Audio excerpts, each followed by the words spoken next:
It's punk rock bowling time. That's right, for the 24th year, one of the greatest festivals on earth, in my opinion, returns to downtown Las Vegas the weekend of May 25th, 26th, and 27th.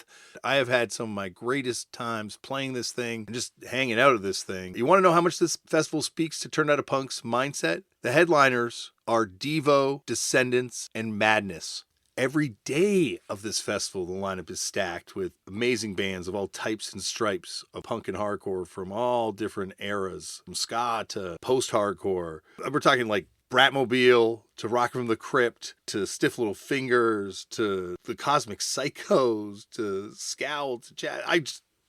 And then there's also all these late night after shows which are happening. And you wouldn't believe the lineup of these things, from the Zeros to Agnostic Front and everything in between. This festival is out of control for fans of punk. So I hope I will see you there, because this isn't like some sort of festival that you just go to and the bands are secluded in some sort of backstage area. Bands and fans and just punks alike are all just taking over downtown Las Vegas. So you turn around and all of a sudden you're gambling beside John Doe from X. I don't know if John Doe gambles, but if you turn around on the buffet line, you'll probably see me. And you better believe we're going to be talking about punk music. And because this festival loves this podcast as much as this podcast loves this festival, Punk Rock Bowling is bringing you a series of special episodes. So each and every week, I will have an episode going up featuring someone that's playing this festival. And hot damn, are there some good ones coming. Head over to punkrockbowling.com and hopefully I see you in downtown Las Vegas, May 25th, 26th, and 27th.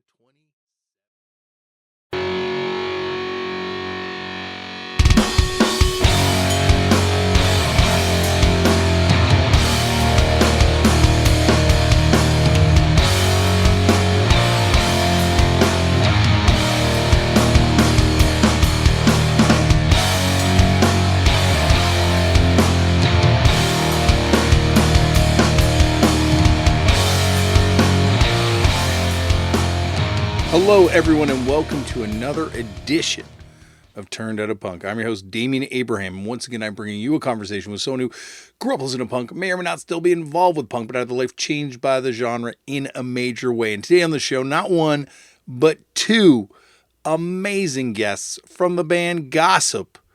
Beth Ditto and Nathan Howdeshell are on the show today, and this is an awesome one.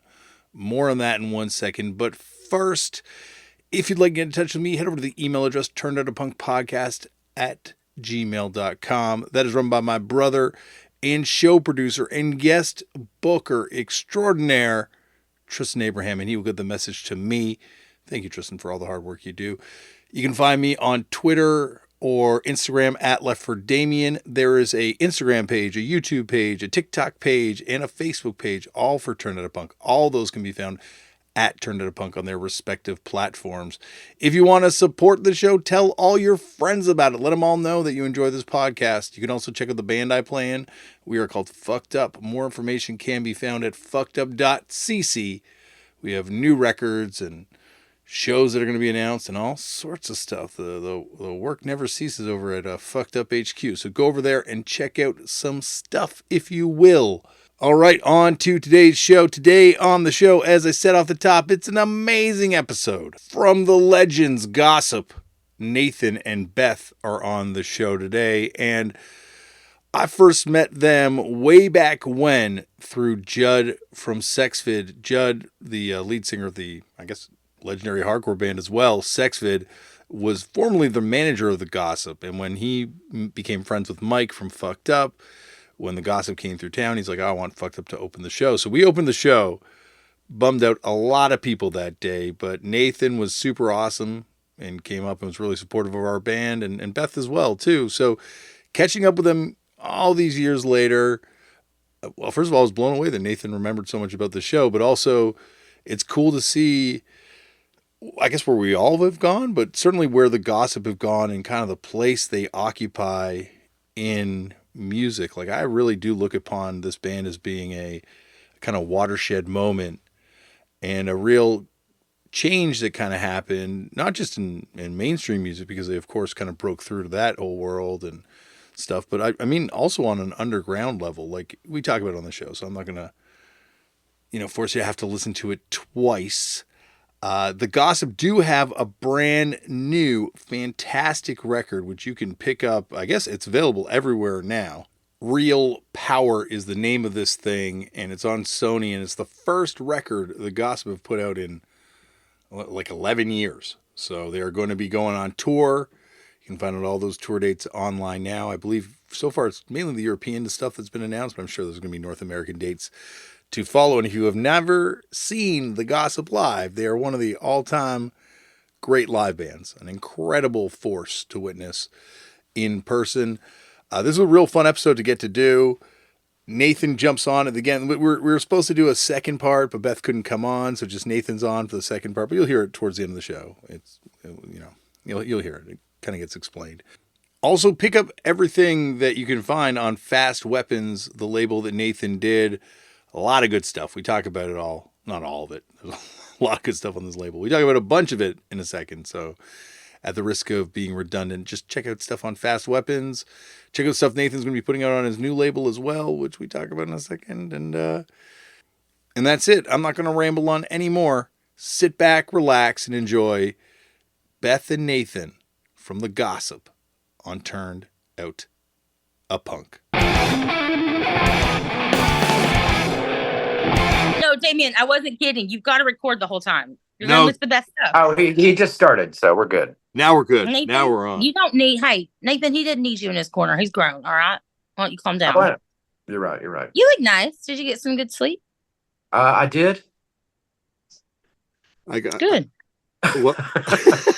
Well, let's get started.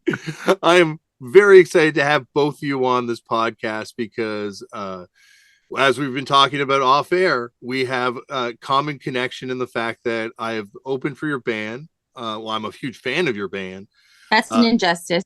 Well, no, believe me, it was great. It was wild opening for you back then, where we were both at in our careers, and then watching everywhere you've gone since then in your careers. It's kind of humbling, like being like, wow, we're still on this journey together. But this is why I love talking to punks. Well, I know. Yes. Yeah, exactly. It's refreshing. Like, just people who have been played, it takes all kinds. Really, don't want to leave anybody out. Not just I don't like jazz guys. I tell you what, I do not like indie singer songwriter stuff. I don't like in this conversation. No, but it isn't just punks. But that's why it is nice to talk to people who get it. I think not like get it, man, but don't get it. Like I don't have like a cigarette and a beret on, but I will later. But like I don't. That people that have been in the scene and they've done all these different things and they know what it's, you know what I mean? It's so sometimes explaining it to people, you'll be like, yeah, never mind. But like not in a mean way, but in that way where it's just not, I guess what I'm saying is it's just nice to talk to somebody who knows what we're talking about. Because when you say that, like just being around and like seeing us grow up and stuff together and how we're all still doing it. Like it's, you have kids and like, Kathy, who used to be in Gossip, has kids. In fact, she's right next door right now. She's on vacation in New York while we're here and her daughter's here and it's so fun. Kathy's very fun. Well, I feel like that Nathan and I were talking about it off air, that this is like one of the great unifiers, I think, with interesting people. And I actually heard you talk about it on a fashion podcast that you did. Nathan, you heard Nathan talk about it? No, Beth, you're talking about it too with fashion designers, how every fashion designer you meet who's cool has some sort of like punk connection in some way. Yes. Or dance connection or like subculture. Oh, yeah. Vivian Westwood, hello. The queen of funk. She is the queen of funk. And I mean, you meet people like Jean-Paul Gaultier, like how he didn't have any fashion background. He's one of my favorite stories, not only because he's a very, very kind person, but like he was back in the, in the 70s and 80s, Yves Saint Laurent was an out gay man in fashion, and that just was not fucking done. And so like when in the 70s or whatever, 80s, I can't remember what decade, but one of my favorite stories ever is Gaultier being like, he didn't have training, he didn't know how to sew really, barely, is that he would sketch ideas and send them directly to Yves Saint Laurent, like the person, and be like, I'm such a fan. And like also coming at it from the idea of being, I'm such a fan of what you do. Like, and then seeing them, can you imagine just like being YSL and then seeing Gaultier become who Gaultier did and being like, that's what you do it for. You know what I mean? That's like sending your demo tape to Kill Rock Stars. That's the same concept. Yeah, it's like that. Because they had respect for them and being like, I just, and I don't know. Sorry, I'm getting, same thing, please, Damian, don't feel offended, but I'm also getting ready for the day while I do this. Is that okay with you? No, absolutely. That's totally fine. And in fact, if you want to follow along, go get your makeup. We can do it together. We can turn the upside down. Your beard can be your bouffant. Yeah, I feel like I have a hard enough time cleaning my glasses, let alone putting anything on my eyes. Put the makeup on your glasses. Paint it on. There we go. Sorry, I won't interrupt anymore. But no, about the fashion thing. That's how I feel about it. It's like you're to like put a bow on it or whatever the fuck they say. Like, people are like, well, how do you even deal with it, especially about fashion and size? And I'm like, well, for one, I learned that like, I didn't know what the fuck I was talking about because I thought I was this young punk or whatever. And like, people always bitch about the fashion industry, as they should. They fucking should. But and then music, major labels and stuff like that, even indie labels. Oh yeah. But like, and then you're like, but you know what? When I'm in that group of people, I'm literally surrounded by the most actual, honest to God, fucking eccentrics, queer, mostly women people who are just like out of their minds in the best way. Are they all nice? No, but have you ever been to a punk show? God damn. The first time I went to a show, I was like, I'm not kidding. Like to a show outside of Arkansas where we were from, I was like, what's wrong with everybody? Like, why is anybody smiling? Like, why is there anybody like talking to you? It was very, I get it now because, it's just a cultural difference. But, like I felt, I could feel just as easily ostracized or like made to feel like a big dumb animal in punk scene than, I didn't know about a lot of records. I thought, oh my God, here's a story I'll tell you later, is once I actually thought I met Morrissey for real in Olympia. And I'll tell you that story later if we have time. Go ahead. That's how little I knew about like the Smiths and shit. Oh, I was remember 20. how the other night you said you heard the Wipers. You're like, this is a Nirvana ripoff. No, remember we were in the car. No, I swear to God, these are my two favorite stories. First of all, that's one of the crazy things. It was Judd. We were on tour. Judd was our tour manager. So Judd was driving. You were sitting shotgun, me and Kathy and somebody else was in the back. I mean, maybe Bronwyn or somebody. And then I remember that one of y'all put on the Wipers. And I was like, I didn't say it out loud, but I was like, who the fuck is this Nirvana ripoff band? And not saying that loud, but just trying to figure it out. Oh my God, that's so funny. Nirvana, and then being like, no, this is the Wipers. And I was like, oh. But that's awesome because like I feel like you said the quiet part out loud by noticing that, which is like, yeah, Nirvana did rip off the Wipers. Yes, they did. Yeah. Or they I always think is like people are like, because I do love Nirvana. I do think. I mean, Nirvana's amazing. You have how they changed everything was it's invaluable to people like I think like me and Nathan has a different experience with like he had a cousin who was more in touch with like New Sonic Youth band, right? Like I did have a cousin who was punk for a moment and then he got into like my podcast. He had like, and then he got into like like bass car culture, like blasted Too Short, and I would sit in the truck and then like I would have like a headache from the Too Short blasting. Nathan, they're called Crank It Ups, and my brother won third Crank place. It Ups. Yes, Crank It Ups. That was my brother, Benny Ditto, and my dad won third place in Crank It Ups. I just want to say, amazing, incredible, great. It was cool. It's like a dub sound system in a fucking shitty Arkansas vehicle. It's called a subwoofer.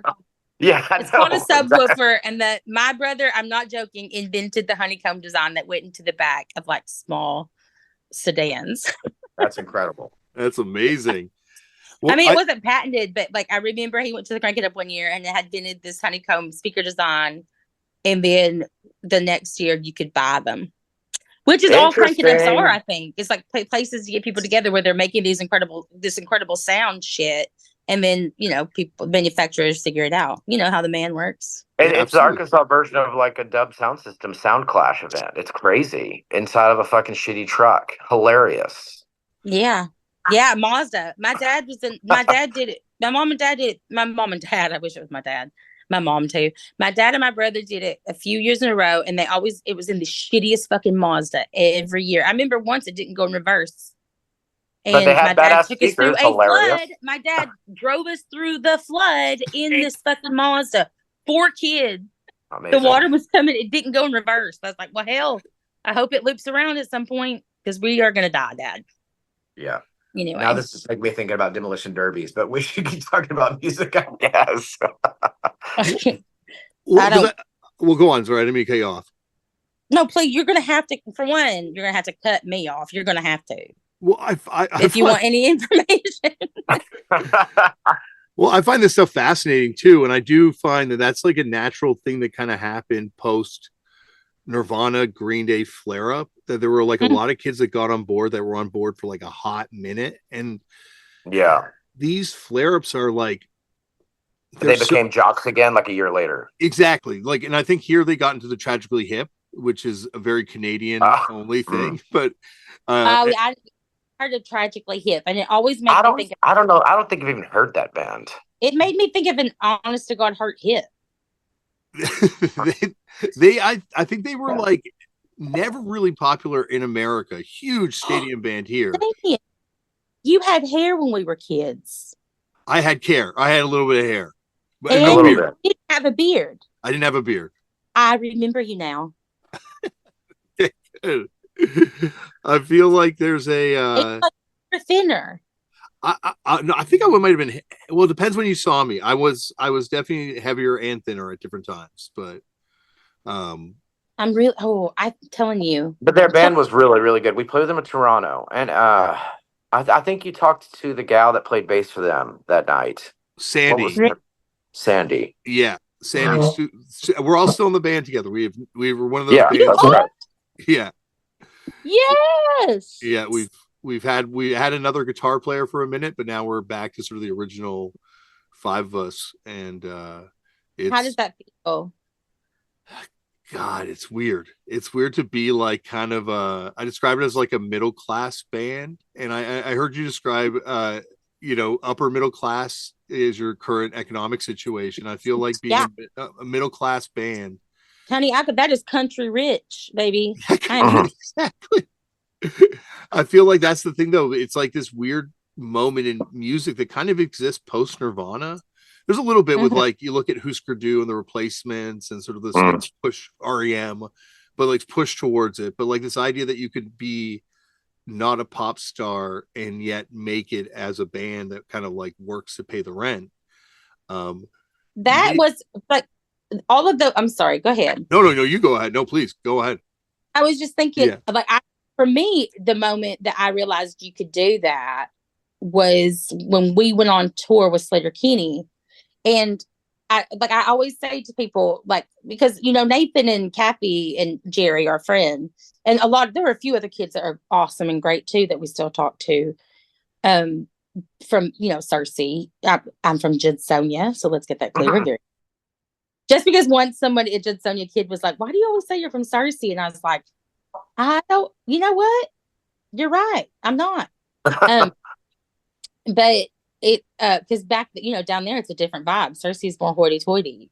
But that what it was for me was like, I didn't, when I moved to Olympia, the amount of knowledge I had about punk rock music, one is what I think made gossip a little different. Not like we were like, whoa, this is an outrageous band. Nobody's ever heard this before. But like, because, like I was only 18 And I'd only met them around 13, 14 and really started hanging out with them around, well, Nathan, mostly when I was about 15. So like, we didn't go to school together. We didn't live in the same town. I never had a telephone. We couldn't keep a phone on.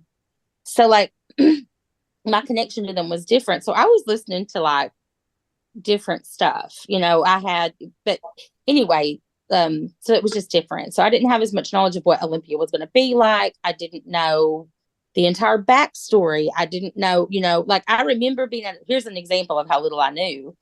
Jerry and I were at a party and, Jerry was making a joke because like whatever. And he was like, dude, this party's so cool. I heard Kurt Cobain be here. And Toby overheard that and naturally was like, oh, no. Yeah. Yeah. And like said that to Nathan, actually was like, your friends like is like talking about how like we don't, we don't know who we're talking, we don't know where we are. It wasn't rude. It was just like they should be not, I don't know what she said, but basically be like, that was someone's friend here. People knew him here. And to that point. Yeah. Toby dated him. Yes. And I didn't think of it being anything beyond Kurt Cobain from Nirvana. I didn't know the whole story, which is one thing that was cool about living in Olympia for me is that I got to learn as I went. I didn't go with this knowledge. I thought Kill Rock Stars was a tape distro like Nathan's Nathan's bedroom label was. I swear to God in my mother's life I did. I didn't know anybody, any other scene was different than what our little scene was. I had no idea because I wasn't connected in the same way. And like, I had a different kind of life, like just a different life. And, I was raised in a big family with a lot of kids. I took care of a lot of people. Like that was I didn't have a lot of time to like do other stuff. Like people are always like, remember My So-Called Life? I'm like, yeah, a couple episodes. I was obsessed with it, but I never got to watch it because I didn't have time. I had other shit to do, like those kinds of pop culture references and especially punk rock references. Like I didn't know how big bands were and stuff. So what I'm trying to say is like, it wasn't until, Sleater-Kinney was a big deal to me because I loved their music and I was starting to learn that people thought it was a big deal. And, people were like, oh my God, you're going on tour with Sleater-Kinney. I was like, I know, isn't that cool? And then when we finally got to the first show and they took us on 6 weeks, which is crazy. You got to understand, I had only been on an airplane once. Probably Nathan, you'd only been on an airplane once at that time, like flying to the North. Yeah, I think Kathy had been on one twice. We had never been anywhere. I'd never been anywhere outside the South until I landed in the Northwest. We drove through, Idaho, Montana, blah blah blah. We get to our first show is in Minneapolis. We're playing not 7th Street Entry is the punk version, the small one, right? So we were doing the first, what was it? First Avenue. Purple film there. First Avenue? First Avenue. Yeah. 73. And that moment, I remember seeing how big it was, like just the venue, and saying, oh, this is different than I thought. I did not know. And I feel like sometimes when I first moved to Olympia, people would think, number one, they would be like, is your accent real? I was like, number one, what accent? Two, what? Like, what do you mean? Of course it is. Like, it never dawned on me to fake anything or like, it never dawned on me to do that. So like, I didn't know that you could make money and make music, even though I have a whole backstory about that too. With like my brother played drums with my cousin's band and they would on tour with like Little Richard and shit like that and doing the Tunica like gambling circuit and stuff, riverboat gambling. And so, yeah, he made money, but not like, he was a teenager. I didn't know. And so I remember Nathan coming home. I think our guarantee was $100 and there were 3 of us in the band and Nathan handing us all $30 after we got paid and saying, we would never have made this in an 8-hour shift at Subway. And me being like, oh my God, you're right. $30. Yeah. But being completely like, oh my God, you're right. Like this is a full day of work at a fast food restaurant. Like that was and I was like, oh my God, people do this. And then going to more and more places and like these sold out venues. And yeah, some of them were like 15, like still to this day, people will be like, it's only 1,500 capacity. I'm like, motherfucker, my town's only 1,900. What are you talking about? Like, it still Yes.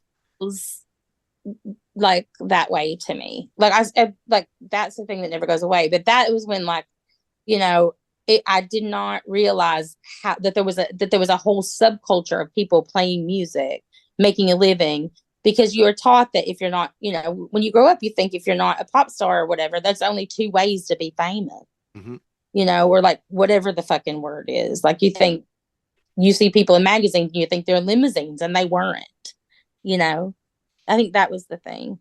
Please go on. I'm gonna flat iron this side of my hair. Well, the trajectory you guys had and the impact you had from the sort of like underground world. I was trying to think about it today. Was it Punk Planet or Maximum Rock and Roll, which I think you were on the cover of, maybe even, and had a big piece on you, and the impact you had on that world, and then just kind of like the ascent which was over like a really short period of time, is wild. And like I obviously want to get to that, but what does ascent mean? Is it like up? Yeah, up. Yeah. Okay. Up. Because like I feel, and I want to get to that, but I kind of am fascinated because, like you said, Beth, you had a different entry point to this. When was the first time you guys came across punk? I guess, Nathan, do you remember the first time you ever came across it? Well, I know that when I was young, I had this cousin, and he had like one of those. You're cranking up, cousin. Yeah, who had you know those Rhino Records tape compilations that came out that were like Los Angeles punk, and it had like X and the Germs on it.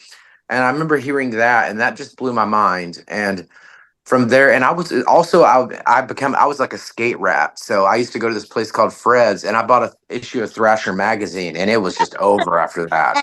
Fred's.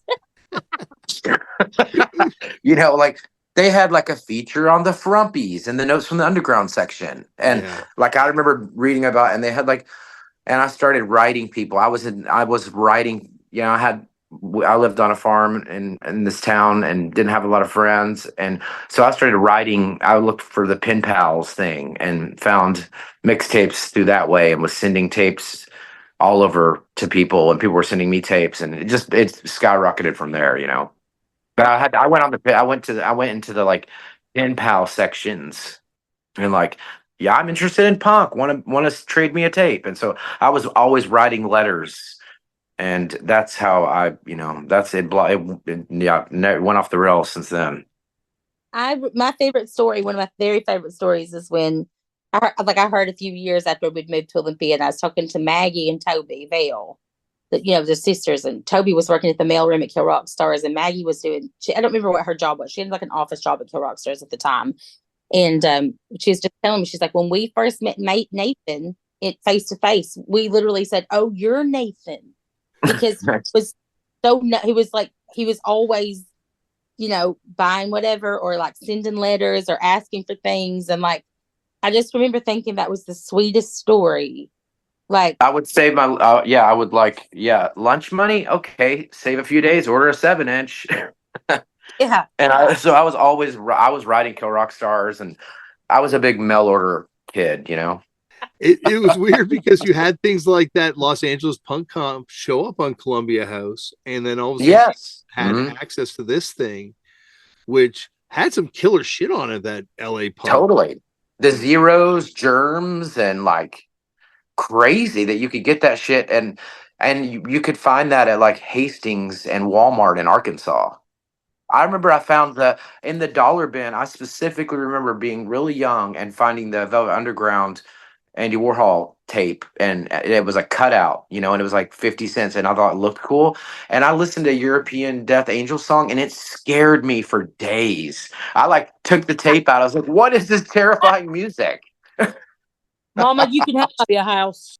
I was like, oh God, that Velvet. It was like my first exposure to, I guess, what would be like improvisational noise, which I love now, but at the time, I was just like, what is this? And, there was, all you had was the tape cover and maybe a Xerox picture of the band. It's not like now every fucking band's life story on Instagram Reels. So the mystery and the allure of it all was like fascinating. It's like, who are these people? Why are they making this?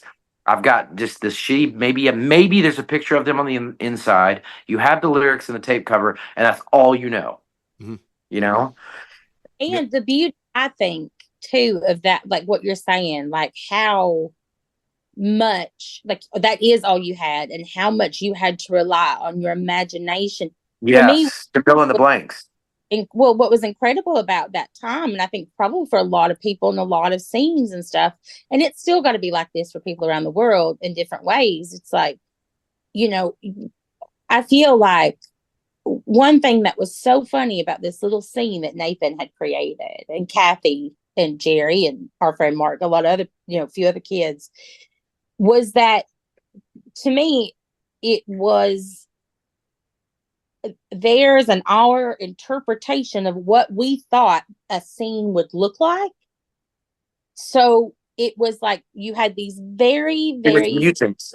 Yeah, you had very minimal reference points, and so you built on those, and so it looked fucking crazy, like we, had a few, but also you didn't have money. It was harder to get. You had to wait for it in the mail, and like, so, like that kind of idea. And so your imagination just had to run wild, and you were like, what does this look like? What would I imagine if it was like if I was there, and like that is so fucking incredible. That's the thing that sometimes I think, is hard about having access to every single image. If you want to see somebody hanging out with somebody on a street or whatever, you used to, you had to have the magazine, you had to have the book, and in order to have that shit, you had to have money. So you had to like really reach into your brain and be like, okay, this is what I think this is. And boy, did we get it wrong sometimes, but it was incredible. I mean, like, we had a friend named Jerry who was this techie kid, and he loved techno and stuff. And like he was like into Atari Teenage Riot and shit like that. And like the way he looked at school was not like any like hip kid. It didn't look like the 90s. He would draw with Sharpie and like circuit boards on his arms. And like, like he was amazing. And the thing is like when you look back at it now, what's so fucked up is when you did move to a scene, and you did move and you did see what it was like, and there were so many like I don't know, like, how do you know ways to be cool? And there were things you did and things you didn't do. And then you learned the phrase, like, why be normal? Or you learned different variations. I recently had an experience like that in Arkansas. I drive around Arkansas sometimes and try to find shows. And Krusties didn't hang out with this, like, and bands. Hippies didn't hang out with punks. And like where we were from, if you were weird, I drove to this town called Batesville, and there was a punk show at this barn. Yeah. And I saw the fucking best band I've seen in years. They covered Rebel Girl. And I was there with like, and it was a guy in a fucking Dr. Seuss hat and a ska guy and like a hippie. So good at that. And I was like, hold on. What have I just discovered? Something so beautiful and mutated. And it's like, yeah, the ska guy and the reggae guy and the clown girl and nobody was like, it wasn't a bunch of fucking hipster people, Yeah, but that still happens. But you have to go to somewhere like Arkansas to witness that kind of stuff anymore. Or like Australia or whatever. That's awesome. Yeah. Well, there were no rules to being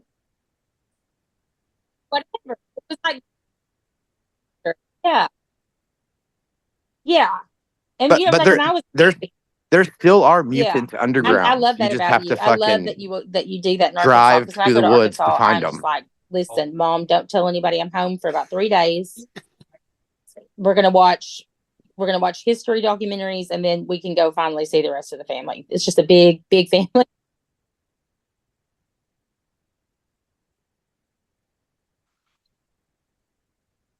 That's the beauty, is they're always going to be. That's the thing, is like people are always talking about like being relevant or whatever, and I'm like, who fucking gives a shit?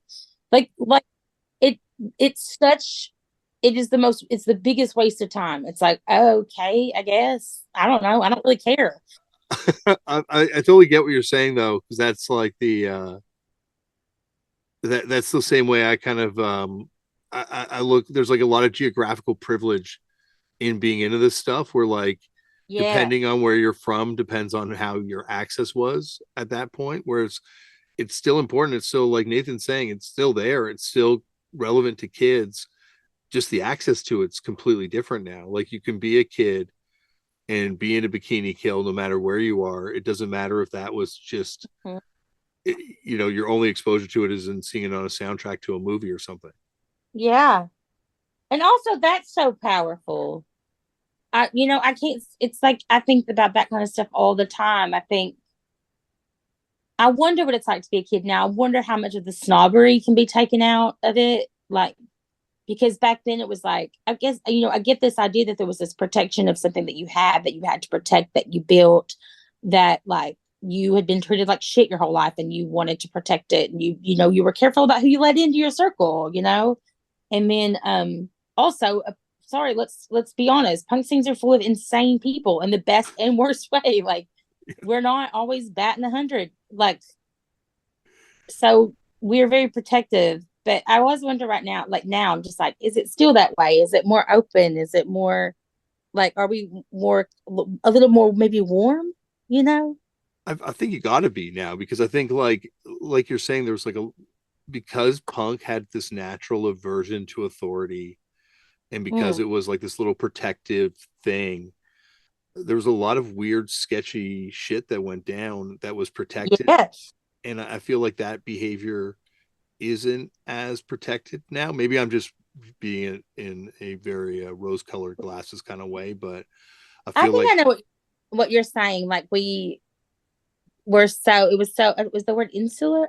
I'm serious. My vocabulary is Well, so and it's weird. also like it's an example of like when you're an outsider, let's say you come from a broken home and you're not close to your family, or you don't have a lot of friends and you're a nerd and people pick on you, you find these people that accept you for who you are, and it's fucking beautiful. And you want to protect it. And you're like, damn, these people care about me. And that's a really precious part of all of that to me. Of course. And you're like, this is my club, and not club, just Yes. He's people I found. I worked really hard for this. I went through a lot for this feeling of just love and acceptance and fun and laughter, that you're protective of it. yes. I think what Damian's saying is that because it was so protected and we protected each other so much, a lot of really negative things happened. And Yeah, that but doesn't, yeah, we revealed ourselves, do the good and like, the what bad to each other. yeah, I there's mean, I think a lot of things went on unchecked. A lot of things went on, But but that's youth, right? Our troubled youth. yeah, no, I don't think it has to be. I think that's what's It beautiful. shouldn't be like that. Yeah, it shouldn't. And hopefully we all grow. I think youth is changing. I think is what I think. I think what Yeah, oh, Damien yeah, yeah. is changing, and the idea that there is accountability, there is language that sets boundaries, there is Yes, emphasis yes. on like mental health and checking that out, and like people knowing if they're all right or not. I mean, I think one of the most insane things about I think what you're saying about rose. I don't know, Damien. I don't want to speak for you, but I think that's what you're saying. yeah, you're exactly. I'm kind of saying it's like I feel like now there's a little more accountability, but that Yes, I feel like the mental health piece is newer, and that's coming on. And definitely.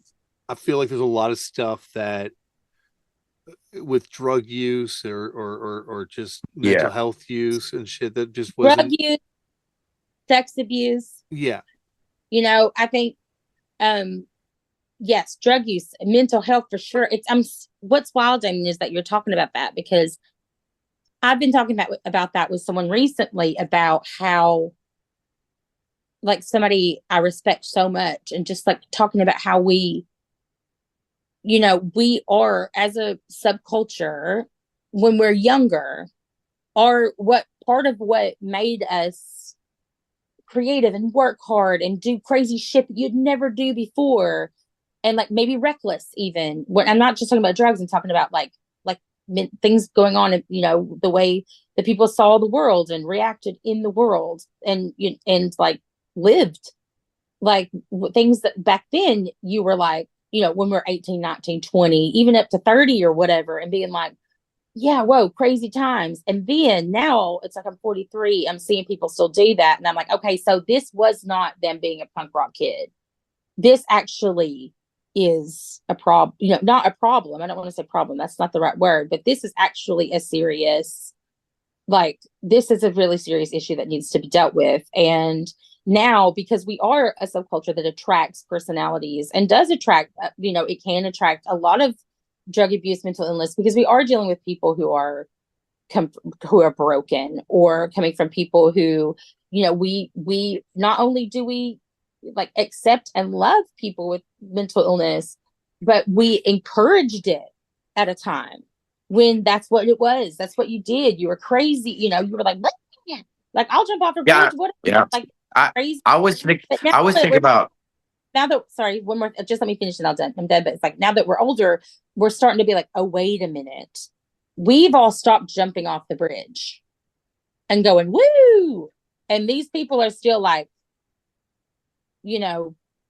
doing that, hypothetically speaking, right? Is hypothetically means it's metaphorically. Or metaphorically speaking. Yeah. Let's hypothetical, yes or no? Hypothetical is a possibility. Yeah, possibility. I guess both work. Okay, thank you. But I love that. But I was I'm starting just to ask what words mean, because I don't want to use words wrong. But yeah, that's the thing about going just to what you're saying about how how culture has changed, but we were a place where we did protect people, or we encouraged it, or whatever. And now 20 years later, we're like, oh, we actually need to worry about this person who I we always thought think about Anyway. If you think about Gigi Allen, right? His fucking parents named him Jesus Christ. That was his real name. Imagine how imagine how crazy it would be if that, is that why he became what he became? Because imagine how much people probably gave him shit for being, his name was Jesus Christ. Yeah. That's insane. There are a lot of people Jesus in the world, and they're not. Oh, I know, but his name was literally Jesus Christ was his proper name, right? Yeah. Well, I feel like he also because they're always like, oh, there was that one acid trip. Someone slipped him acid once, and once again, never dose anybody. Like Sid Barrett. Sid Barrett was driven crazy because of microdosing acid. The one hit, right? They said his name was Jesus Christ too. Well, his name was Sid, and then he finds out about acid, and he's like, "Oh my gosh, this is perfect for me." And then look where that wound up. So, oh yeah, I know, yeah, you got to be careful with drugs. You have to be careful with drugs. So much of this, I swear to God, I've done drugs. I'm not gonna lie to you. I've never done acid. I've done everything but acid. Say I've done drugs just because I'm I've done drugs. I was talking to my mom about it the other day, or a few times I've talked to her about it, and I've just been because we're talking about addiction within the family and all these things, and I was like, yeah, Mom, the thing is I grew up in the, the dare, just say no generation, and had a legit fear of drugs. I really did. That shit worked on me. Really. Yeah, I've never done acid to this day because I'm too scared of it. Yeah. I will say that I recently went to a straight up acid store in Vancouver. It was damn. You can buy with Interact and or debit. And there was dosages. Wait, you can do what? Yeah, you could, and there was also mushrooms for sale there. There was mescaline. Unchecked? They checked ID. You had to be over 21. No. Who's looking over that project? Can I speak to the manager? I don't feel like I'm dry snitching in any way, because I think he's done a lot of public interviews about it. But it's this guy by the name of Dana Larson, and amongst other people that are very brave in the fact that they're willing to be on the front line of this thing. Yes. I just want to say, no. It's not a judgment, but I'm do we have people that are going to make sure that people taking that are okay? He was one of the early cannabis dispensary people in Vancouver, and has always been at the forefront of sort of drug legalization pushes. You can buy coca leaf tea there and coca leaf cola. And, this sounds like I'm doing the old days. Yes, 1920s Coca-Cola. Exactly. My grandpa told me they used to go and buy a Coca-Cola from the gas station and just party on the picnic table. Yeah. Yeah, I bet they fucking did. You party like it's 1929 type thing again. Yeah, because there was fucking cocaine in that drink. drugs. Yeah. No wonder no one really cared about prohibition in a lot of ways. They're like, yeah, fuck it. Yeah, no shit. They were like, I grew my own reefer and I'm cooking my own meth. Yeah. That's what always blew my mind in Arkansas. I know, they're like, they're like, oh, you're sick. Let me prescribe you this heroin mixed with cocaine. Yeah. When we were kids, the thing that used to blow my mind. So my parents grew up, and my brother still lives there. My parents grew up in a very small town. I'm talking like, I mean, when they were kids, it might have been 300 people, maybe around that. But now it's 80 people. And I remember as a kid, it was probably around 120 or 130 people. And I remember being like, because remember, we live in we grew up in a dry county. You couldn't buy booze. You know, we didn't have MTV because the college, you know, the Christian college company cut it out. And then stopped, you know, wouldn't let the local cable company, because back then it was local, carry it anymore. But if you wanted fucking meth, hell, you could buy that shit anywhere. And I remember, because in the town where my parents grew up, you know, and it's kind of, I consider that my second hometown, really. It's called Georgetown. And I just remember being a kid and being like, what is that? Like, why does it always smell like burnt cotton candy? And because there's no cops, it's like right on the river's end. It's always been a bootlegger's paradise. It's like there's no police. You have to drive a really far away to get there. There's only one road in, one road out. And like, it always blew my mind that it was easier to get it was easier to get meth than it was to get booze or weed. It was just like, well, we lived in a dry county, so it's like, yeah, you want to drive an hour to get beer, or you want to go to the trailer next door and spend $15 on something that'll keep you up for days. And those are your options. And you're not just that, but there was no age limit. There was no whatever. It was just like, you know, parents didn't know what they were looking at. People didn't know what you're talking about back then. Like, it was like, especially back then, like this is like the 90s. And I just remember, like, I don't know. I think about that all the time. You know, I was just like, it was so much easier to get drugs. And it's like now we have a pandemic, and I'm not saying because it's a dry county, but I'm like, you fucking idiots. I'm just like, what are you thinking? Like even as a child being like, well, you did that to your damn self, you big dumb assholes. But town I live in Arkansas is still a dry county. Yeah, you live in the county, your county, White County. You're welcome. White fucking county. White County is still a dry county. Lonoke County is a dry county, isn't it? You have to go to Cabot to get alcohol. Is it Cabot? No, so Lonoke County is in Cabot, I think. Cabot's in Lonoke County. But yeah, I never, you know, when I went to Olympia for the first time and I saw wine in the grocery store, I was like, what? I was like, listen, mama, you're not in the country anymore, honey. I know. It's like, damn, I can go to the AMPM and get a 40. Hell yeah. Welcome to heaven, bitch. Oh my God. I remember that time that Elliott Smith was playing at fucking Yo-Yo A Go-Go. I think I lived there for 2 days, and me and Kathy were bound to determine you got arrested for shoplifting gum. And you didn't in a lung leg shirt. But the best part was me and Jerry got out of there with like 10 bottles of Night Train. I got arrested for stealing one piece of bubble gum. One piece of bubble gum. Yeah, anyway. But I don't know. Yeah, I guess my whole point was about drugs is that, like, back to being punk rock and like all that shit and like knowing all these people, it's just like now, you know, when we were kids, what you realized was fun or whatever, maybe everybody was doing it, maybe this or that, like has turned a lot of people, like, it's hard to spot. You know, for me, I know this sounds silly. Sometimes people don't believe me and it makes me crazy. I'm like, I'm a little bit naive, you know, like to shit like that. I'll be like, they were on what? Like for years, I'd be like, there were people who were such assholes to me on the street or whatever. And then I'd see them at a party and they were so nice and they were talking to me. And I was like, oh my God, they were so nice. You're not going to believe it. And then I'd see them on the street again and they were an asshole. And then later somebody was like, Beth, they're on cocaine. And I was like, what? People are doing drugs?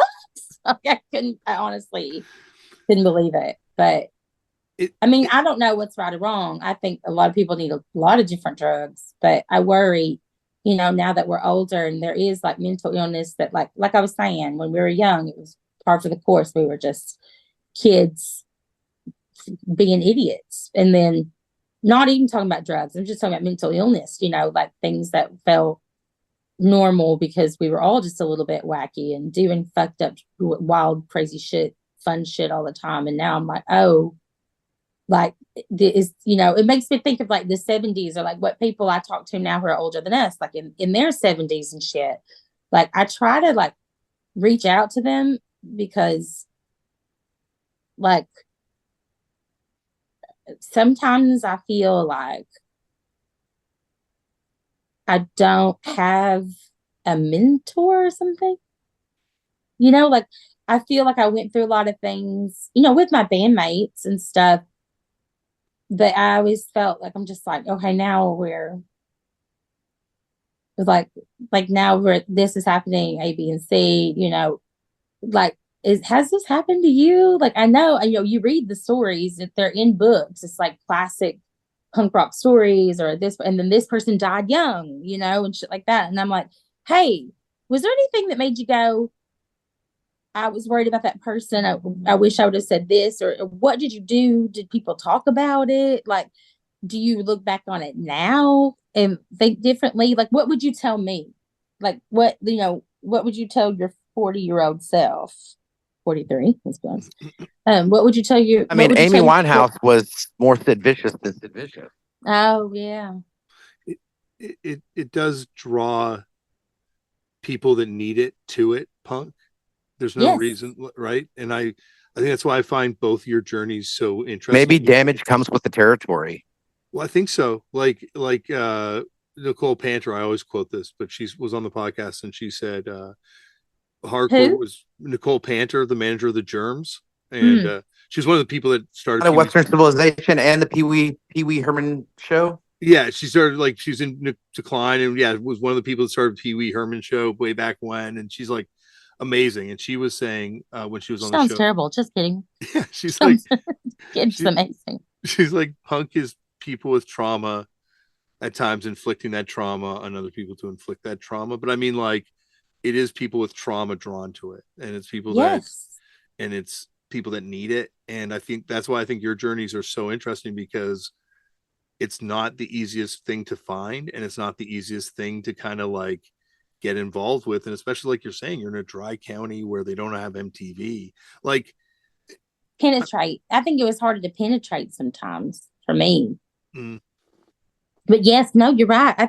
Definitely she's right. I'm glad you're talking about her, because like it's just like I was saying, I'm glad you had that conversation, because like those are the kinds of words I need to hear. Do you know what I mean? Like that's the kind of shit I need to hear. Like I'm like, Iggy Pop slashing himself on stage, Sid Vicious cutting himself up on stage. Like, what is that? That comes from a pace of pain. Nathan, your podcast list that shows up sometimes is the weirdest thing I've ever heard. It is so weird. Do I have a list? You can't. I have missing teeth. It's probably, I have missing teeth now. So I'm not saying it's bad. I'm just saying it shows up. It's only in podcasts. I think it's because of my missing teeth. I didn't hear it. I didn't notice it at all. So I don't. You did it? Is it just me? I think, but you spend a lot more time, so you pick up on each other's foibles a lot more. Like when you're in a band with someone for this long, you pick on people's foibles in a different level. Like there's what's a foible? Foible? Like people's quirks. F-O-Y-A-B-L-E? I'm bad with spelling. Foible. Aluminum foible. Okay. But like I feel like there's a like you learn there's an intimacy that comes from being in a band with someone that is not intimacy in any sort of sexual way at all. But I mean like it's like a marriage. It's just like a marriage. It's beyond a marriage. It's beyond a marriage. It lasts longer than marriage. It's pure sex. but it's pure lust. Pure lust. All I'm doing, I'm looking at him and I'm like, kiss me on the lips again with your lips. Big things in my mustache. Hers are on. It is. And it's funny. It's like I've said to so many people, like, Nathan, I voted, said this, like, this is the longest relationship we've ever had. And, like people are always like, oh, there's what happened? Why weren't you guys together for 12 years?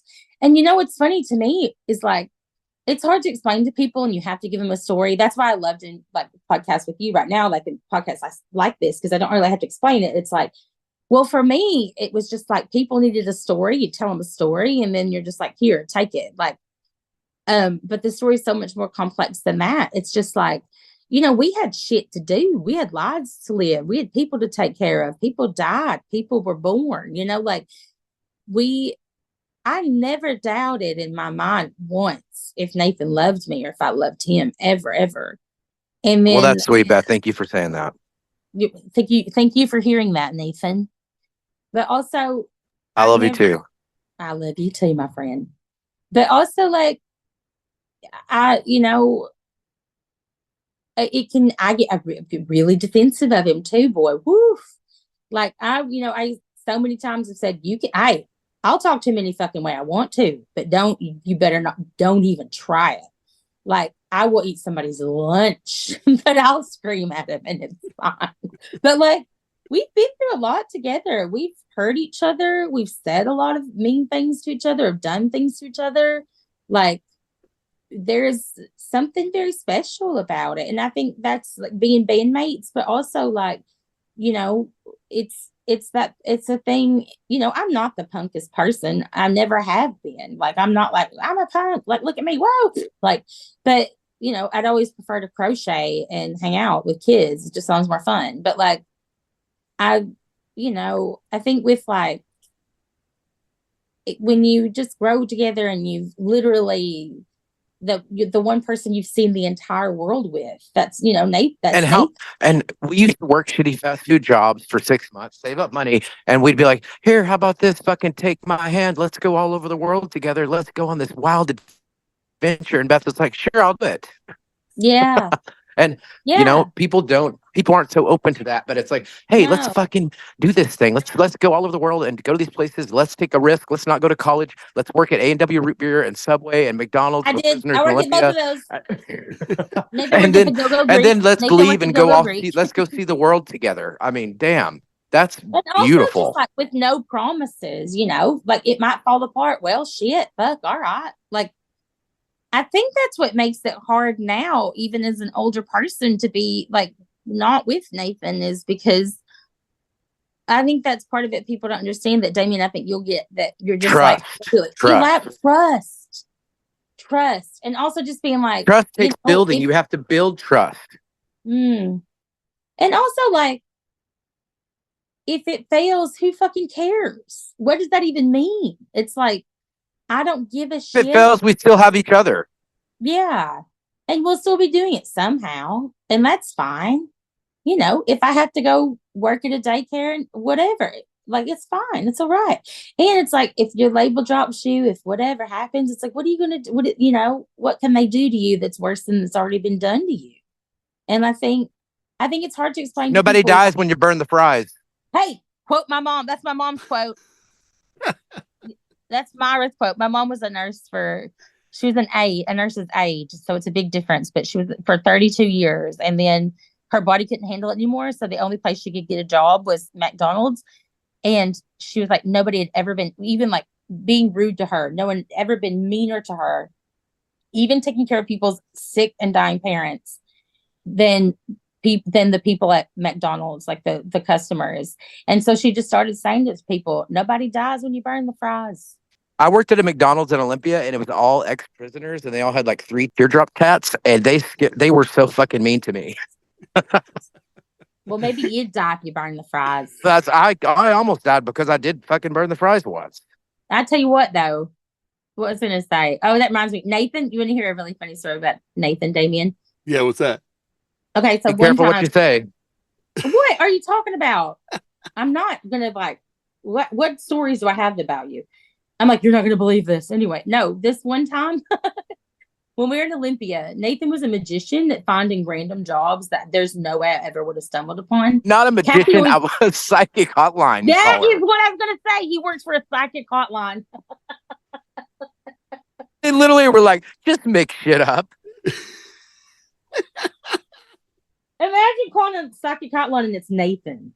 No, I'm like, you're gonna meet a man with brown eyes. See you later. Thanks for fucking spending $3 a minute with me. Bye. But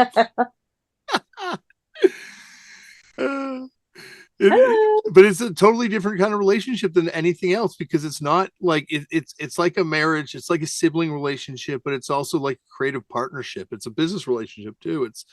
It's like this sort of And it's like you're saying, it's like built on a wish and a promise. Like, yeah, and not even. It's just like unspoken. Like no, it You was do just have like, to make business decisions together, like how you didn't want to put Heavy Cross on the record. It's like, I think we should. It's a good song. I was like, it's stupid. No, it sucks. I hate it. But we did. And I'm glad we did because then I got to buy my mom a house. So that was cool. yeah, exactly. But like, And I got to buy my mom a house. So Yeah. it worked. Yeah. When we signed a Sony contract, like a major label contract, I made them put in to the contract that they would buy my mom a double wide. But anyway, she got a brick house, which is much nicer because there's tornadoes and it scares me a lot. So. Yeah. Double wide specifically, amazing. It's I does. It's safer that way. Double wide. I got a brick house and it's nicer, and she lives right next door to my sister. And thankfully, Arkansas is so cheap that I did not want to put that fucking song on there. Are you fucking kidding me? I was like, this piece of shit? All right. Yeah, and I had to talk you into it. That's a business relationship, though. Yep. Yeah. Yeah. But I have to say, too, had anyone else tried to talk me into it, I'd have been like, no. Yeah. It would who it was. I'd have been like, no, but that's the trust thing. But also, like, Nathan has better taste than me. Like, I know that. That's not self-deprecation. That's just like, I don't Oh, I don't know about that. I mean, we have different tastes, Well, I don't know, Nathan. You did put out my favorite new Sensei 7-inch, and you were in Deep Purr. The first time that Orville Peck sang was on that new Sensei 7-inch. Yes. I was going to say the first appearance of Orville Peck. If you need me, I'll be talking about Orville Redenbacher. I don't know about Orville Peck, but I love Orville Redenbacher. I love that variety show. That was a good show. Oh, y'all mean Orville Redenbacher, right? I have no idea who you're talking about. Or Orville Peck, right? The guy who's got the country music guy wears the chains in front of his face. Kind of. Oh, I don't know any of his music. I always thought he reminded me of Nathan because Nathan used to like to do that. I don't know. Is his music good? Their music good? I don't know who they are. It's kind of blown up. Like they're very popular. It's kind of country vibe. Like once again, not really my thing, but Nathan put out the new Sensei, which is the Orville Peck's band that Orville Peck played drums in. And the first time Orville Peck ever sang was on a record that Nathan put out. So there is a connection to Nathan. New Sensei rules. Amazing band. Well, y'all haven't met my sensei yet. Black belt. Okay. No, we haven't. I've got a new sensei and he failed me. I do karate at curves. Karate. A new sensei failed me. I'm looking for another one. I don't know. That's the thing is, I don't know what you're talking about. I listen to only like I listen to a lots of things, but like I'm not. That's what I love about being with Nathan. It's almost like somebody's doing all the work for you and be like, thank God, thank you, just tell me the hits. See you later. like I don't have the patience, I think, or something. Like I just don't. Our kind of band was like Pussy Galore jamming with Whitney Houston. Yeah, fucking right. Who was Whitney Houston? I guess more like fucking. I don't know. Who's that? What's it like? I don't know. No, fuck. I wish. Like you said earlier, Beth, you don't really have any peers in this thing because I think that you changed this thing. Like the impact you had on punk and DIY punk, and like you did change the way. I don't know, like and it's not. Are you talking to me or Nathan? I'm talking to you now. Like when I talk. No, honestly, like you talk to women and non-binary people and men. The impact you had for kicking the door down for me a couple years later when I was taking my clothes off on stage, and all of a sudden I'm in the sexy bitch. Well, I tell you that we definitely, I think, rode in on the path you blazed by having. I wouldn't say, but don't you think though? Like, I'm always like, that's a very kind thing to say. Thank you for saying that. For one, I mean that, but like.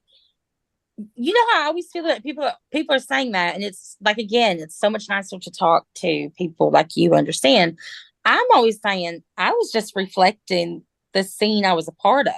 Like to me, the most important thing that I could do was one, I had hoped that someday things would be cooler and different for people, and easier. And two was just like, I would just wanted to make this scene that I came from kind of proud in a way. Like, I don't know if proud is right, but represent it. You know, I also had this thing for me. It was about, this sounds so dumb. Like, I'm not a peace and love kind of person. In fact, sometimes I'm like, hate is just as important, like in the right context. But like, I'm a little Mo Tucker about it, where I'm like, what's this peace and love shit? But I also feel like, for me, the whole point was kindness and warmth. I think punk is radical acceptance. Yeah. And then, but sometimes I think that can come off kind of hard to penetrate. And I think there was a thing, I just wanted people to feel good. And like, I didn't want people to have that feeling of like, you know. Acceptance is important. Yeah. And well, just in warmth, just be like, I understand when people can't, it's not in their personality, you know, like the other night, like there was I'm so weird about shit, and I don't think people would know this about me, but like Hannah wanted to do a group hug before we played a show. And I was like, no, that's not my vibe. Like, I was just like, cause I'm in my own head and in my own body, and I'm trying to be out of my body. I'm trying to be like, I'm just trying to do what I need to do. Like, I don't have that same kind of vibe about things. Like, I'm just different. Like, I can't explain it. Like, it can come off kind of cold, but really it's just because I'm in my brain a lot. I'm in my head a lot. And then, you know, I don't know. It's because it's, to me, I just am like, I don't want to think about the show. I don't want to talk about the show. I want the show to just happen, and whatever happens, and great, let's go. And if things fall apart, even better. Like, you know, but like, even better, even more punk. I love it so much. Oh, I feel bad sometimes because people hate it. Oh, I love it so much. I love it so much.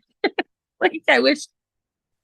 What you did was, punk rock was an amazing thing, but there was such a, like a, especially DIY hardcore in the 90s, there was like such a, like a asexuality to it, or a loss of sexuality to it.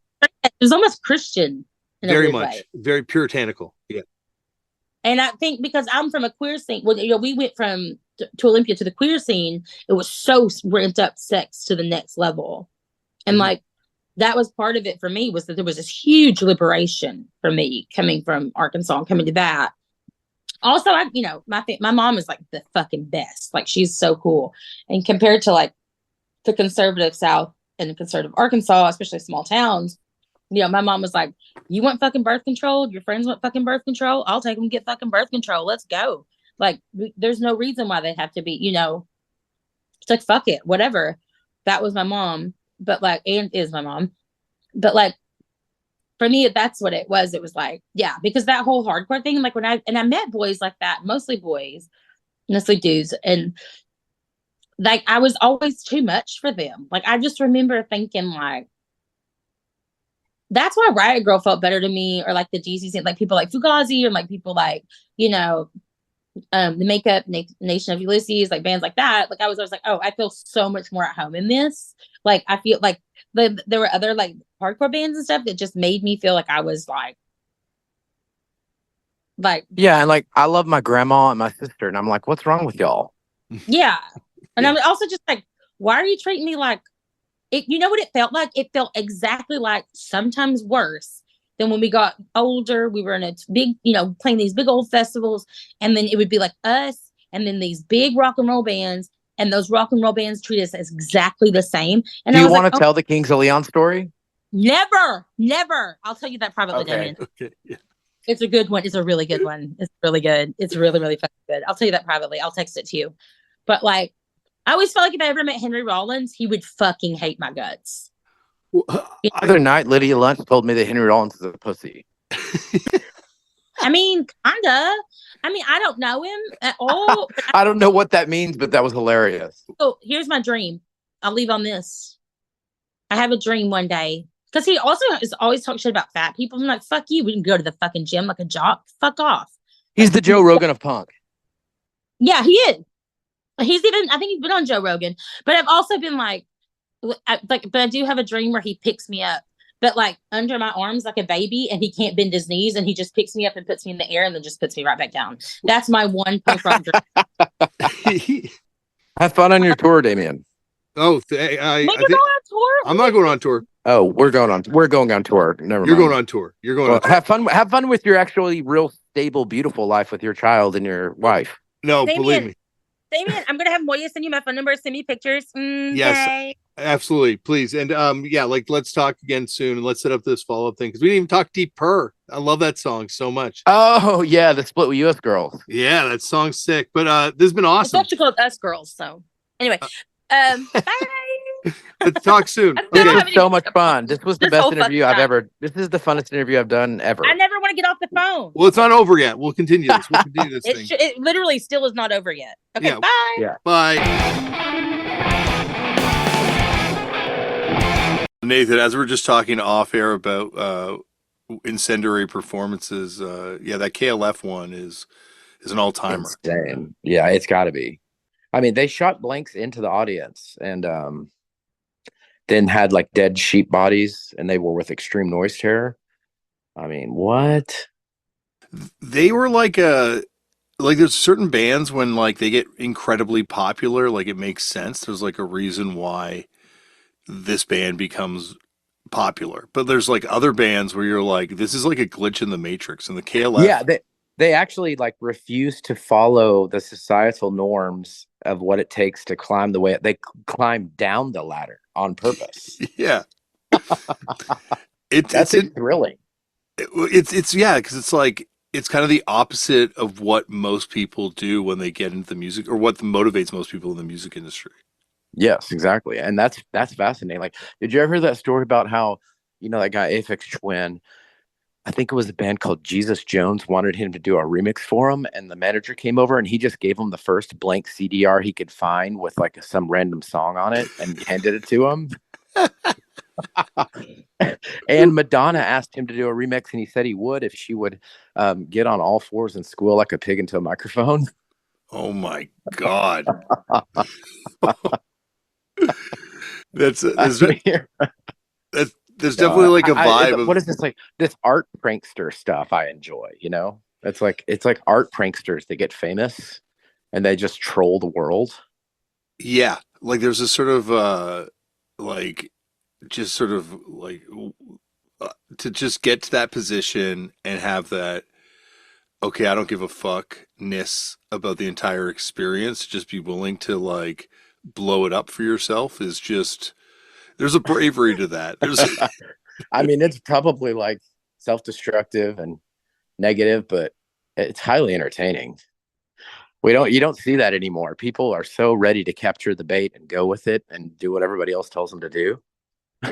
Well, because it's just like there's stakes to everything now. Because everything, because everything's monetized, right? Like everything can be converted into some sort of currency, be it social media currency or be it actual physical, cash currency or maybe digital. And don't you think currency. We're so quick now to give up on somebody if they make one mistake or they do something, like if an artist does something nobody likes, they're done for. It's like labels used to like allow bands to organically grow and change and go through phases. Now it's like if you make one mistake, you're out of here. You're done. There's not enough. There's too much at stake now.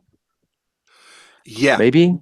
I don't know. Like it's interesting, and you've weathered this storm more than I've ever experienced it. Like being on a major label now versus then, where it feels like now.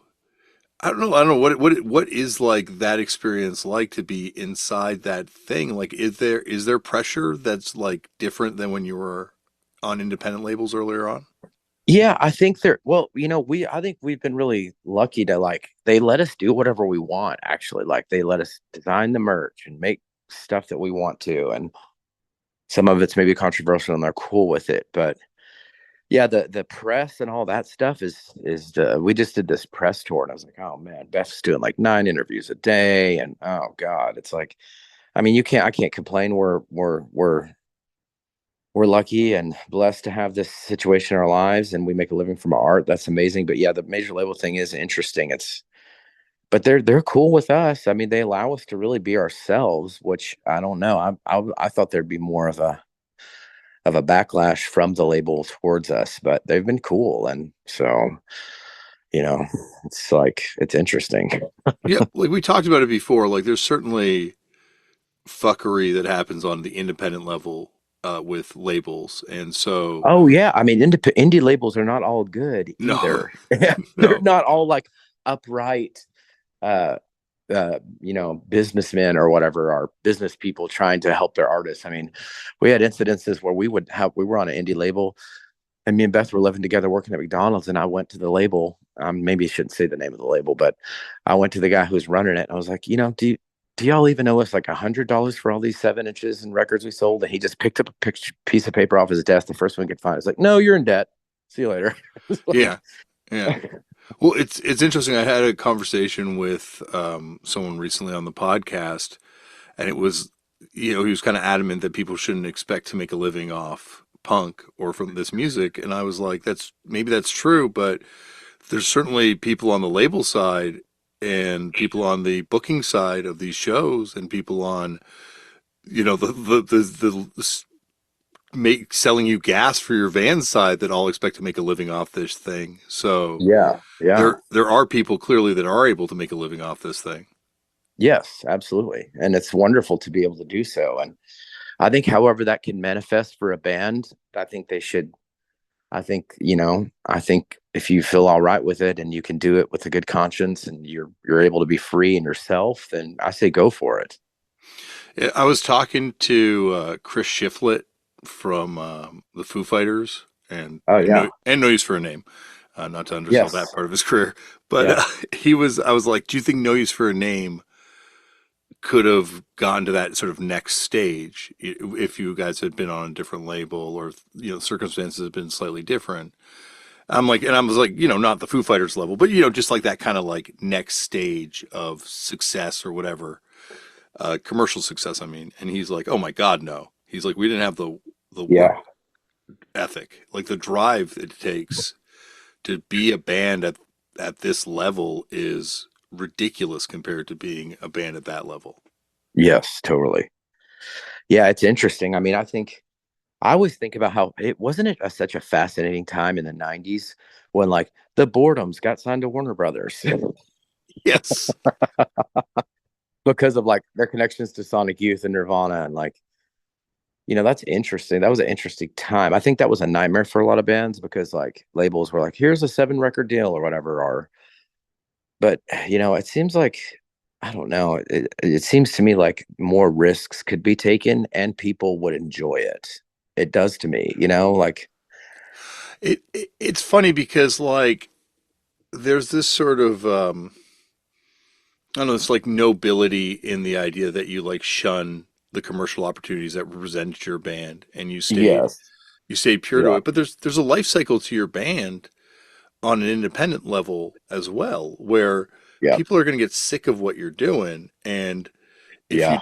you don't kind of expand that fan base, and I'm not even talking to like on a to make money level, I'm talking just to like have people like engage with your art, Yes.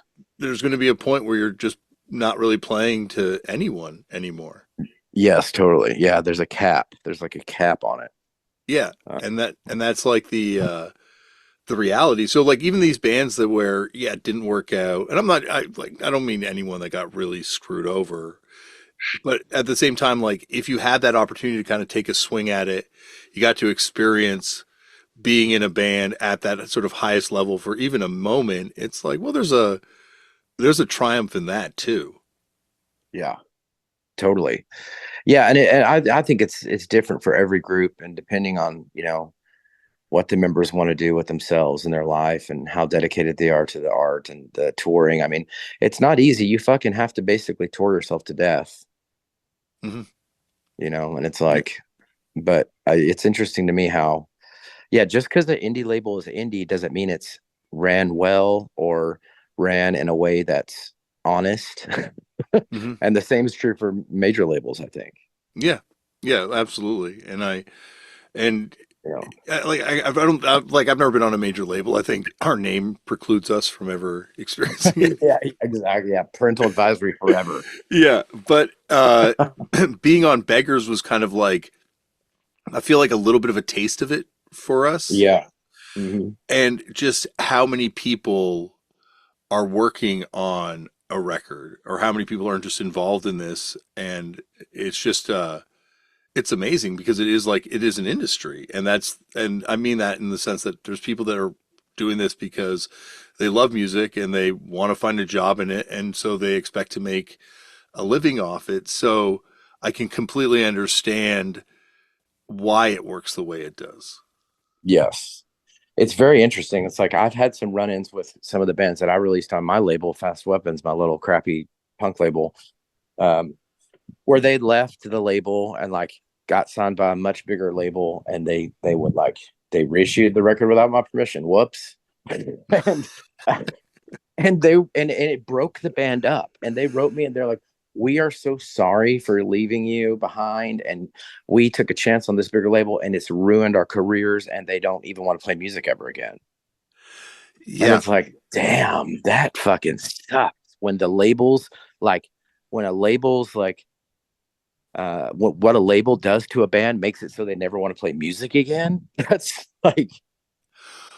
terrible. When you have such a bad experience with a label that you're like, I'm done with music, I'm gonna go into another career. Well, But you could have a joyful experience with a really small indie label that's not able to give you much money, just maybe give you some copies for merch. And it's like the camaraderie of it and the positivity of it. But then you get on a bigger label where there's like lots of money thrown around, but it's such a negative experience. You're like, fuck this, I'm done. I'm never playing music again. well, it's interesting because like I talked to Matt from Piss Jeans recently, and Oh yeah. and the guys from Paint It Black as well, and both bands kind of never went full time with it. Like never went like took that plunge to rely on this thing. Fish Jeans is great. Amazing band. Amazing Yeah, band. amazing, yes. And I find it interesting how different their relationships are to their bands and I guess music in general because of the fact that they never sacrificed themselves to try and do this full time. And I say this as someone who did, and it really does kind of affect the way you engage with it afterwards, forever afterwards. Yes, it does, depending on how traumatizing the time it is, you know. But it's interesting that you can have a great experience with a small label that doesn't offer much monetarily and financially, and but you're all in it together. The camaraderie, the support, the love is kind of like a currency of its own that even when you're on a bigger label with lots of money being thrown around, it can be a terrible experience, you know? Yeah. That's interesting to me. Well, you say you ran a shitty little label. You got some great releases on it, and Thank you. Quite a run. Yeah, it was a great run. I enjoyed it very much. Starting a new label now where I think I'm going to put out Arkansa underground music. Oh, awesome. Yeah. Well, I was going to say, like, does it predate you guys moving up there? Like, are there releases before, I guess, maybe even you adopted the name Fast Oh, Weapons? yeah. When I was 17, I started a label called You Throw Like a Girl in Arkansas, and I put out Beth's first band on a tape, and I put out my high school punk band on a tape. Whoa. Yeah, I would love to get you a copy. If I can find one, if I can find them, I'll mail them to you. Oh, I love to hear this stuff. Yeah. Beth's band was called Little Miss Muppet, and my band was called Miss Garrett, like the woman from Facts of Life. Yeah. We were like tried to be like the Minutemen or something, kind of, you know. Well, that's why I really wanted to have you back on, because I'm really intrigued about the stuff that you guys were involved in scene wise prior to moving out west. Because Oh yeah, we started a punk scene in Arkansas, a little one, and I got Dub Narcotic Sound System to come down and play.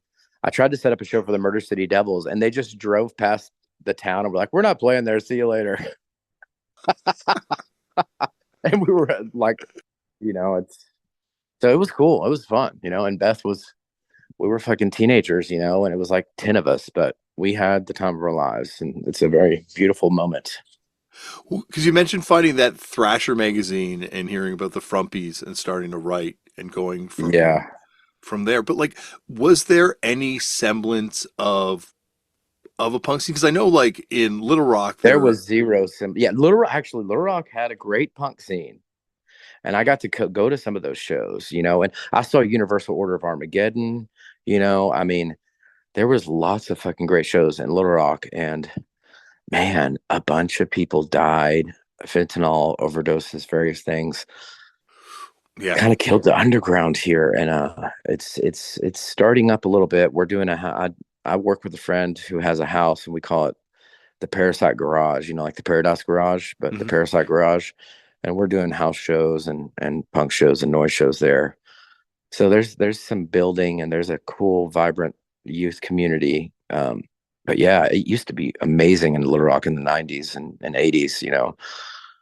Unwound and Nation of Ulysses and all those bands would come through here and play these like tiny little fucking shows. And, you know, I think the people that saw those shows were changed forever.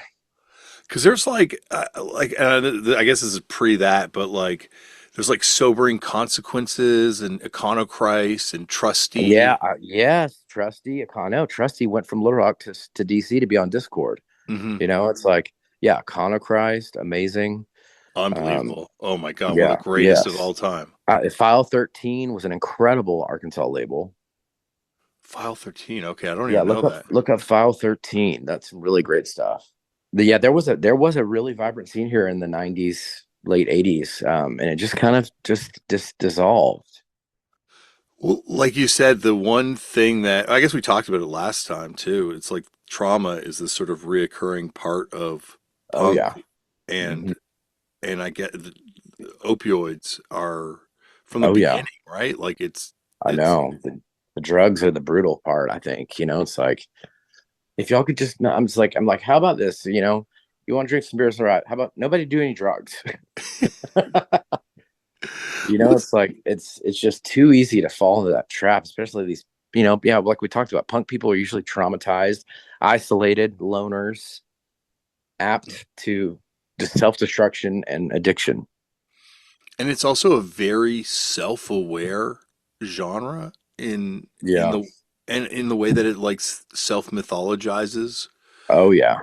and because of all these sort of tragedies that get romanticized almost as they're internalized into the mythology. It all reminds me too much of that fucking Neil Young, you know, it's better to burn out than to fade away. I'm like, can we reverse that? Yeah, Can we say it's better to fade away than to burn out? yeah, At least everybody stays alive. God, yeah, you know. 100%. It's I it. hate the rock. I hate the rock and roll star Ian Curtis, Kurt Cobain. Oh, it's so romantic they died. Like, why do people have to fuck? Why does everybody have to fucking die?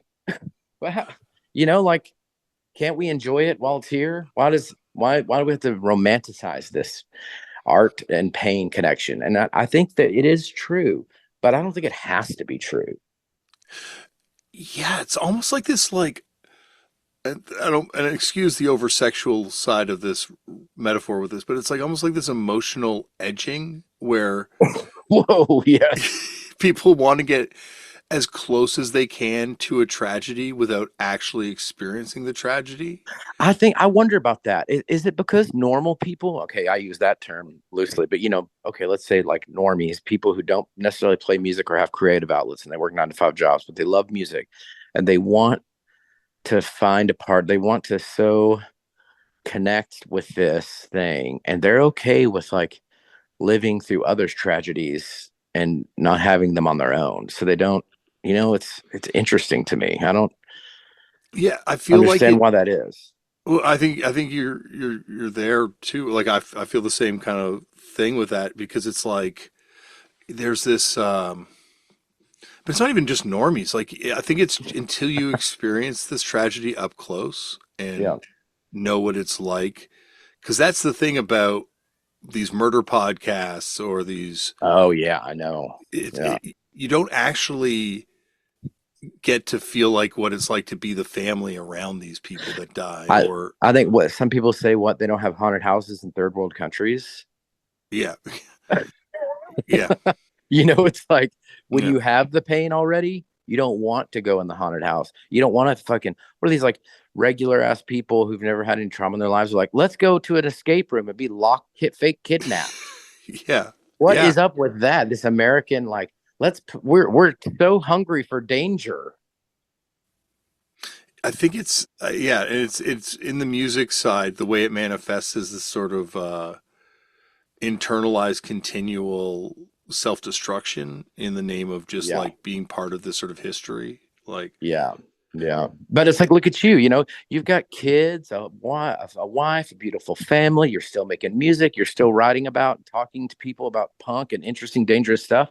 And you're not over there fucking cutting yourself and getting high. well, I'm definitely getting stoned, but well, yeah, but you know what I mean. It's like, but I know what you're saying. Exactly. you're not turning it up to fucking 10, and you're still balancing like what could be considered like a fruitful, beautiful, sweet, nice, quiet life with all of these other little, what could be seen as like dangerous elements, and able to balance that. Like, I think that's interesting, and I think more people should do that and attempt to do that, not be afraid to ride life in its beauty, its quietness, and embracing like family and love and themselves, and also remaining with one foot on the edge without knowing to fall over, Well, I feel like I just like won the weirdo lottery in a way. Yeah, totally. Yeah. Oh yeah. It's found wonderful. Yeah, exactly. And I found the one place where a guy like me could kind of be, or like a person like me could be normal in a way. Yes, totally. And that's good. It's like, I think people also forget about like punk people, it's like, we come from like sometimes broken homes, broken families. You have trauma and abuse in your life, and you're like, there can be a longing for like a quiet, simple life. Like I was married for a while to a woman. She passed away, unfortunately, but we had four beautiful years together. And we lived quietly in this town in Arkansas, and we just, watched movies and went out to eat. And man, I was like, this is the life. Yeah. Outside of all the chaos and the craziness of music, being a musician and touring and throwing everything away to follow this dream. Like out here, I was living with this woman for a few years in this quiet little town in Arkansas, where we'd like go to the Waffle House and go watch a movie and go to bed early. And I was like, damn, this is actually beautiful. Again, I'm so sorry about that. And like you said, like I think there's a quest for family that a lot of us are on when we come to punk and totally. music. It's like a gang, right? It's like you join a gang. It's like my kids join gangs because of broken families. I think that punk is very similar. It's like, instead of the Crips and the Bloods, you put on a leather jacket and combat boots, and that's your uniform, and those are the people you belong to, and you fucking fight and die for each other. And yeah, and I always go this overstretched thing about it being a religion, but it winds up what God you wind up worshiping in which path you can take, because there's like a lot of people that wind up worshiping Johnny Thunders or this myth of Johnny Thunders. Totally, yes. It's bad to worship the myth of a person, I think. That seems unhealthy to me. Yeah, because you're like, you're basing it all on a possible mythology and the most negative aspects of a person's life. I don't know. Hopefully we can move to a point where that stuff's not even seen as cool at all anymore. Like maybe we can move beyond that. Yeah, it's weird because like I feel like it's all tied together in a way. Like it is. It is. I've been reflecting a lot on my relationship to Sonic Youth as of late. Oh yeah, they're the best. Exactly, and they were the band that got me into punk. Yep. They played a big role. They got me into no wave and to like art. Yeah. Oh, absolutely. Like the stuff yeah, exactly. They were like, them and Propaganda were the two groups that like finding them just kind of opened up worlds to me in what they were talking about. Yeah, and just yeah, exactly. And with thinking about Sonic Youth, I've been kind of reflecting on that time in my life. My parents had split up, and my dad had moved away, and my mom was with his not so great stepfather, and looking at Kim Gordon and Thurston Moore as being this idealized version of love. Yes, I know. Well, he fucking blew it. Well, and then that's the thing. It's like when that happened, the level of emotional investment I had in someone else's relationship was incredible, because it hurt me to my very core, because that had become, me too. Like exactly, like it becomes like a family in a way. Yeah. And unhealthy. We don't know everybody's story, and it's probably wrong to idealize that, because you don't know the story and what happens, but. Well, like you're saying, but but I like, felt the same way when Kim and Thurston broke up. I was like, damn, love is dead. yeah. And it's like what you said, because we're worshiping these idols and Exactly. Yes. we're looking for this family and we're filling that void with these people. Like, That's right. which I get, like, and religion does that for other people. Totally. Yes. Yes. Absolutely. Absolutely. And I think you have to be careful about making people seem perfect, right? I mean, we know if you're an adult, you know, life's not perfect. We make mistakes. We blow it. You have to have forgiveness sometimes. And, you know, it's like, it's insane to expect. That's what punk is. I think punk is that's a part of punk that I've always loved is like perfection is not, what if perfection is not real? Mm-hmm. You know, like what if things are sloppy and messy, but you choose to stick with it or not, you know? Well, that's what it's like. The best thing about it is because it doesn't require perfection. So Yep. you can just build it yourself. It doesn't matter how good it is. Like you can literally just be standing on stage screaming out lyrics at an audience with no music behind you, and it's still valid in punk. Like John Cooper Clarke Yeah. had hits doing that. Yeah. John Cooper, that's right. And the no wave bands where they're just like, there are, you know, like we're not going to play any fucking notes and make up gibberish lyrics. But they believed in what they were doing and they gave it their all. And it's the same way in like relationships. I think you don't know what it's going to be like. You choose to love, you choose to accept somebody, and it's going to be messy and sloppy. Maybe you might make some mistakes, but you stand behind it, you believe in it. And that's like powerful, I think. Yeah, it is. It is very powerful, and it does. It's what makes this unique to anything else. In I that way. agree. Yeah, I think so too, because it's about the expression, the catharsis, the artistic desire to show the world something that's inside of you. It's very metaphysical. It's interesting, and it was such a beautiful movement, and it still rings through the world today. I wish there was more of it, but we're in a different world now. You know, we're in such a corporate landscape that sometimes it's like I can imagine for some of these young kids growing up now, it'd be hard to imagine, you know, everything's about going viral and everything's transactional, and it's just a different landscape. But there always will be renegades, there will always be pioneers, there will always be art pranksters, there will always be punks lurking in the shadows in some format, in some genre. Well, I think that's why that Deep Purr song hit me so hard when I heard it, like which we talked about on the last episode briefly towards the very end, but or the last part of this episode, I should say. That because it was just like it hits so hard, and it's such a minimal song. Thank you, thank you. Yeah, I recorded in a hotel, I think, and yeah, that was a reflective song on like popularity and school. And you know, sometimes you know, I'm so not nostalgic about my past, and I meet some kids that I grew up going to school with, and they just long for the past. They long for the time when they were popular in high school, and it's like, damn, if you hit the pinnacle of life at that point, and it's all downhill after that, that's a curse. Yeah, and I feel It's like like having a midlife crisis early. yeah, yeah, exactly, 100%. And like, there are some kids that you meet that just never get over that high school thing. But the most interesting people were the kids that were like not the cool kids in high school. Yeah, I think. Well, I mean, again, don't you think that hardship and like suffering breeds character and makes you a more interesting person? I mean, it's not fun, it's not pleasant at the time, but maybe there's opportunity for growth, and you can see beyond this shitty 3D matrix of what everybody else is telling you matters. You know, you can sort of escape that by brustling up against, you know, authority figures and questioning things. I mean, I think that's can potentially be a powerful thing. Yeah, and it's like For, and this was like an escape hatch from all of that. For like, totally. and this was Yeah. the thing about it. Well, anytime you got to come back on here, and we got to talk more of this stuff, my friend, because Yes, we need to there's have Beth. We need to get Beth on again. We'll yeah. talk more in depth. Absolutely, man. This is wonderful talking with you.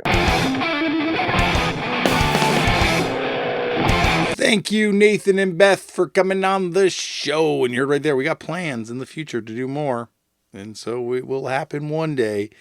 In the meantime, check out Real Power. Check out the Gossip on Tour. Check out Nathan's stuff that he does on his own. Check out that Deep Purr record, Split with U.S. Girls, if you can find it. That thing is fantastic. And that is it. God, that was fun. I really enjoyed doing that episode. And that's it. I guess we got one of those punk rock bowling episodes coming up on the Friday. It's a big one. It's a good one. And we got oh my gosh. I don't want to say what's coming up. We're on a run. We're on a run. Stay tuned. But that's it for the show. Remember, as always, Black Lives Matter. The lives and issues faced by Indigenous peoples all over the world matter. We need to protect trans kids and help trans people protect themselves and their rights and stop hate and violence toward people of different faiths, different races, different identities, different nationalities. Because this is not political. This is just basic human rights stuff. Politics is something completely different. People deserve to be able to live free from hate and violence and discrimination. Ceasefires aren't political. Just basic human rights. People deserve to not have to worry about dying when they go about their day-to-day lives. So if there's organizations in the world that are affecting positive change that you feel could use your support, get involved. They would definitely probably appreciate it. They definitely will appreciate it. Donate your time, donate your money. Speaking of, if you have money, you don't have to donate money if you don't have money. Time or support. There's lots of ways you can support. Speaking of things that need support, punk gets better when you get involved. Start a band, start a fanzine, start a podcast. Start something. You'll feel better once you contribute to this thing. And speaking of feeling better once you contribute to something, sign your organ donor cards, because by the time they come looking for those organs, you don't need them anymore. It's literally dead weight at that point. So why not just give that to someone else? And I've seen the miracles they can perform. And speaking of seeing things with my own eyes, try meditating, because I didn't believe in it. And my gosh, it's changed things for me. My leg is still a lot in pain. If you've been listening to the last few episodes, I've been dealing with this leg pain thing. People have been asking me about it, so just give you a little update. Yeah, the leg is still very much in pain. But the meditation has helped with that. And that's it for me. Thank you for listening, and I will see you on the next episode. It's punk rock bowling time. That's right, for the 24th year. One of the greatest festivals on earth, in my opinion, returns to downtown Las Vegas the weekend of May 25th, 26th, and 27th. I have had some of my greatest times playing this thing and just hanging out at this thing. You want to know how much this festival speaks to Turn Out a Punk's mindset? The headliners are Devo, Descendants, and Madness. Every day of this festival, the lineup is stacked with amazing bands of all types and stripes of punk and hardcore from all different eras, from ska to post-hardcore. We're talking like Bratmobile to Rock from the Crypt to Stiff Little Fingers to the Cosmic Psychos to Scowl to Chad. And then there's also all these late night after shows which are happening, and you wouldn't believe the lineup of these things, from the Zeros to Agnostic Front and everything in between. This festival is out of control for fans of punk. So I hope I will see you there, because this isn't like some sort of festival that you just go to and the bands are secluded in some sort of backstage area. Bands and fans and just punks alike are all just taking over downtown Las Vegas. So you turn around and all of a sudden you're gambling beside John Doe from X. I don't know if John Doe gambles, but if you turn around on the buffet line, you'll probably see me. And you better believe we're going to be talking about punk music. And because this festival loves this podcast as much as this podcast loves this festival, Punk Rock Bowling is bringing you a series of special episodes. So each and every week, I will have an episode going up featuring someone that's playing this festival. And hot damn, are there some good ones coming. Head over to punkrockbowling.com and hopefully I see you in downtown Las Vegas, May 25th, 26th, and 27th.